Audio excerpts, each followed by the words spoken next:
همه چیز چنان آرام بود که حتی گزارش‌های سیا می‌گفت محمد رضا پهلوی تا 10 سال آینده در امنیت کامل پادشاه ایران خواهد بود. آمریکایی‌ها با اطمینان به این آرامش از شاه خواستند آزادی‌های مدنی بیشتری به مردم و فعالان سیاسی بدهد. این آزادی‌ها هرچند زوری بودند می توانستند برای ساختن وجهه‌ای دموکراتیک از حکومت شاه به عنوان یکی از متحدان آمریکا مفید باشند. آمریکایی‌ها هرگز گمان نمی‌کردند در پی آزادی‌های سیاسی ظاهری صدایی جدی از گوشه‌ای از ایران بلند شد. برای ساختن همین وجهه بود که تلویزیون ایران تصاویری پخش کرد از مخالفت دانشجویان ایرانی ساکن آمریکا با سفر شاه به این کشور. شاه در حالی از کارتر برای استقبالش تشکر کرد که چشمان او و کارتر اشکبار بود. اشکبار از گاز اشکاوری که پلیس ایالات متحده آمریکا برای مقابله با دانشجویان معترض به کار برده بود. البته این اشک‌ها چند دقیقه بیشتر دوام نداشت. همون روزها آیت الله مصطفی خمینی فرزند ارشد امام خمینی به طرزی مشکوک درگذشته بود. خبر در ایران سریع پخش شد. اولین مجلس ختم در مسجد جامع تهران برگزار شد. آگهی‌های این مجلس با اجازه ساواک در روزنامه‌ها چاپ شد. اما اعلامیه مجلس‌های بعدی در گذشته حاج آقا مصطفی به دستور ساواک در هیچ روزنامه‌ای چاپ نشد.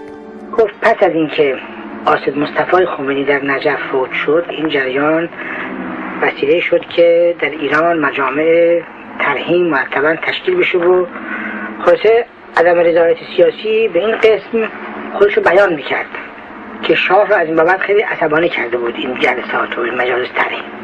در این ضمن یاسر عرفات یک تلگراف تسلیتی به آقای خمینی در نجف مخابره میکنه.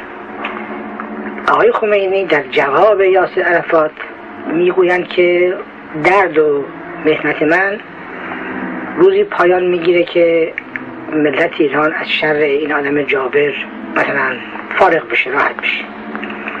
اینجوری که این مسئول ساواک من میگفت، نصیری این متن رو برده بوده برای شاه، به شاه نشون میده و شاه میگوید که حالا دیگه باید که جنگ رو علنی کرد با روحانیون و به خصوص با آقای خمینی، برید یه مقاله تهیه بکنید. میرن دستگاه ساواک مقاله تهیه میکنه و هفته بعد مقاله برای شاه میبره و نصیری شاه میگه نه اینو تندترش بکنید، که بعدم وقتی که مقاله حاضر میشه میگه از طریق دربار بدید که همون دربار هویدا میفرسته برای وزیر اطلاعات که خودشم گفته. در مدرسه خان یک نسخه روزنامه را به دیوار زده بودند.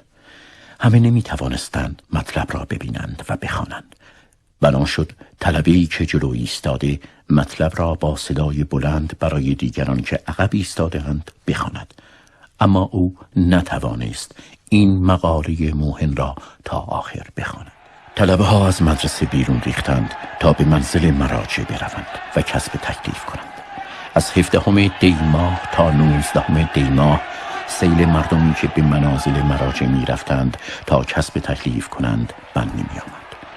19 دی ماه مأموران رژیم پهلوی به مردم معترض شلیک کردند. در این تیراندازی چند نفر شهید شدند و تعدادی هم مجروح. قیام 19 دی همه مردم را به صحنه آورد. این نقطه عطفی در حرکت انقلاب بود. نقطه عطفی که آغاز قیام‌های مردمی در شهرهای مختلف بود.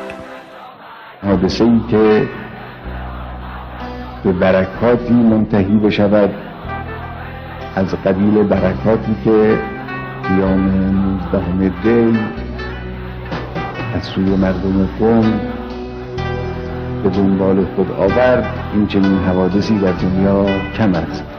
باید قدر آنها را دانست و آنها را در ذهن خود، در عمل خود، در گفتار خود زنده نگه داشت.